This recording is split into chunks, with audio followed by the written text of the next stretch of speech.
Hey, did you know how real estate deals were closed before the internet?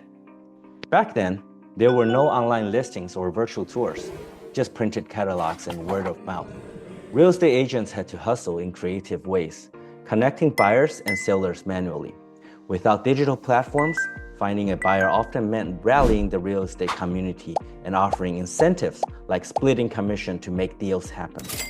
But as the housing market evolved, this arrangement began to crack. Let's uncover how the industry has evolved from those old school practices to the dynamic, tech-driven marketplace we see today. As home prices climbed higher, sellers became savvier. Why pay 6% when you can negotiate for 5% or even less? Listing agents, eager to close deals, agreed to lower rates, but they didn't absorb that cost alone. If the total commission was reduced to 5%, the listing agent might decide to keep 3% for themselves, leaving just 2% or less to the buyer's agent. And when commission dipped as low as 4%, the buyer's agent might be offered as little as 1.5% or a mere fraction of what they once earned.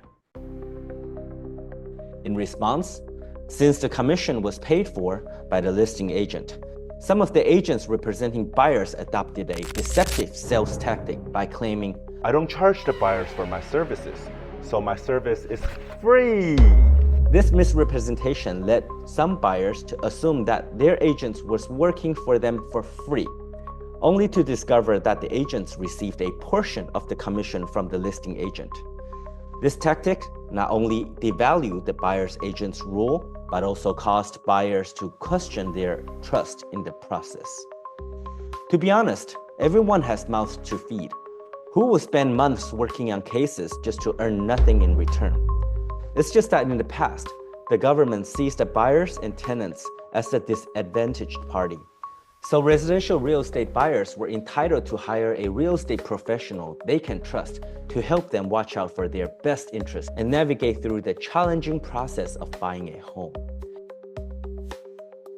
And as time goes on, we have immigrants coming from all over the world, and some foreign cultures introduced a toxic thinking. By me hiring you as my realtor, you are given the opportunity to make money. So if it wasn't for me buying a house, you wouldn't make such money. Hence, you should offer me some of rebate, like some of your earnings from the commissions that you earn.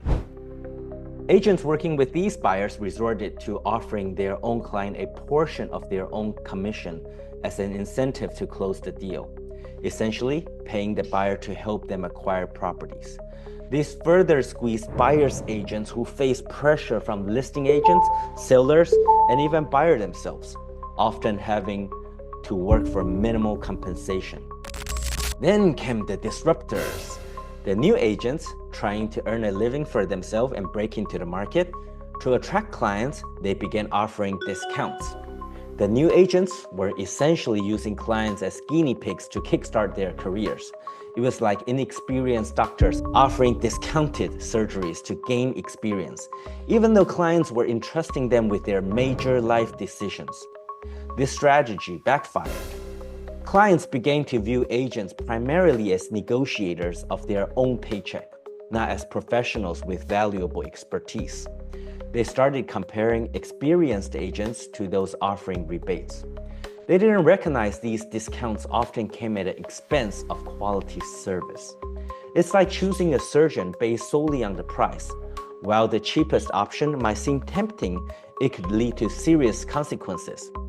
Inexperienced agents, desperate for clients, may not have the knowledge or skills to effectively represent their client's best interest, leading to costly mistakes and negative experience. Of course, there are always exceptions, but this trend unfortunately devalued the role of experienced agents and created an unhealthy focus on the price over expertise in the real estate market. Then came the tipping point. Some brokerages took advantage of the MLS system that all realtors use. They advertise homes and prices dramatically below market value, often 15 to 20% less, using an auction-style approach with low starting bids. For example, A $600,000 home might be listed at just $499,000 to spark interest. But the commission offered to the buyer's agent? Just $1. For agents representing buyers, it was a slap in the face. Months of hard work, countless showings, and late-night negotiations, all for a single dollar? Many refused to show these properties to their clients, calling the practice unethical. These bargain-priced homes attracted immense attention, especially from investors, creating a frenzy of offers.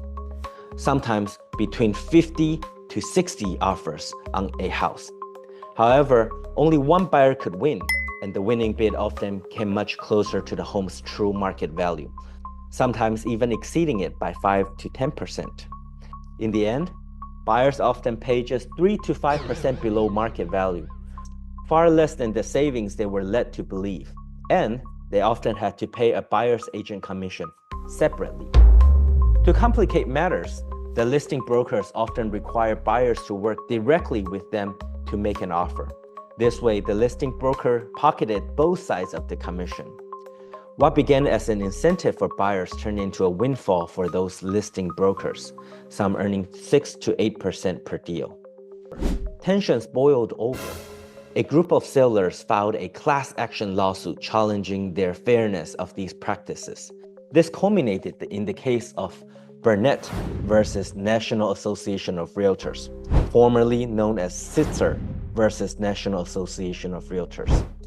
This important lawsuit challenged the way agents' commissions have worked for years, sparking big changes.